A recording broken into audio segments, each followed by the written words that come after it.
بسم اللہ الرحمن الرحیم۔ اکثر یہ سوال کیا جاتا ہے کہ رد الحاد پر اردو زبان میں لکھی گئی کتب شیئر کی جائیں، گو کہ میں اسے ذاتی طور پر مفید نہیں سمجھتا۔ بنیادی سطح پر جب تک ہم 3 امور سے واقف نہیں ہو جاتے، ہمیں ان عنوانات کو نہیں پڑھنا چاہیے۔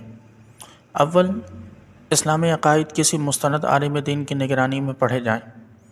دوسرا، نبی کریم صلی اللہ تعالیٰ علیہ وسلم کی سیرت مبارکہ، اصحاب رسول رضوان اللہ تعالیٰ علیہم اجمعین اور سلف صالحین کی سوانحات مطالعے میں رکھی جائیں۔ اور تیسرا، قرآن و سنت کے منتخب عنوانات باقاعدہ سیکھے جائیں۔ اس کے بعد الحاد کے پیچھے موجود لامذہبی نظریات کا مطالعہ ضروری ہے، جن میں مادیت، تشکیک، انسانیت پرستی، سائنس پرستی، تجدد پرستی، جدیدیت، لبرلزم، سیکولرزم، انکار حدیث، دفاع ناموس رسالت و اہل بیت اور امہات المؤمنین، اور دفاع صحابہ رضوان اللہ تعالیٰ علیہم اجمعین وغیرہ۔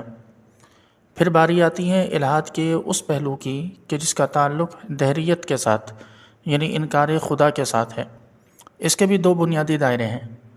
اولاً، ماہرین اس سے پہلے علم کلام اور فلسفے کے بنیادی موضوعات کا ضرور مطالعہ کریں۔ دوم، عام طالب علم ایسی مفید کتابوں کا مطالعہ کریں کہ جو فکری اعتبار سے الحاد و دہریت کے خلاف ان کی ذہن سازی کر سکیں۔ یہاں پر ہم طلباء کے لیے چند کتب کی فہرست پیش کر رہے ہیں۔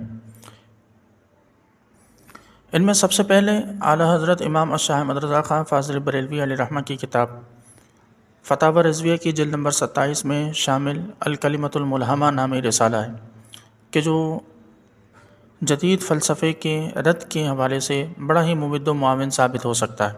طلباء کرام اس کا مطالعہ کریں، بلکہ فتاوی رضویہ کی جلد نمبر 27 کا مکمل مطالعہ کریں۔ اس کے علاوہ لامذہبی دور کا تاریخی پس منظر، یہ مولانا محمد تقی الدین امینی کی کتاب لامذہبی افکار و تہذیب کے تاریخی پس منظر کے حوالے سے ایک شاندار مطالعہ ہے۔ تیسری کتاب جدیدیت، پروفیسر حسن عسکری مرحوم کی یہ کتاب لامذہبی افکار و تہذیب کا ایک اجمالی خاکہ ہے۔ اسے اگر کسی مستند استاد سے پڑھا جائے تو یہ انتہائی مفید رہے گی۔ اس کے علاوہ ایک کتاب انسانی دنیا پر مسلمانوں کے عروج و زوال کا اثر، یوں ہی ایک اور کتاب معرکہ ایمان و مادیت، یوں ہی ایک اور کتاب مسلم ممالک میں اسلامیت اور مغربیت کی کشمکش۔ یہ تینوں کتابیں سید ابو الحسن علی ندوی کی ہیں، اور یہ دہریت اور الحاد کے خلاف کام کرنے والے طلباء کے لیے ان 3 کتب کا مطالعہ انتہائی ضروری ہے۔ اس کے علاوہ علامہ اقبال مرحوم کے خطبات کا مجموعہ تشکیل جدید الہیات اسلامیہ، اس کتاب کا مطالعہ بھی بہت زیادہ مفید اور ممد و معاون ثابت ہو سکتا ہے۔ یوں ہی ایک اور کتاب مذہب اور جدید چیلنج، مذہب اور سائنس، سوشلزم اور اسلام۔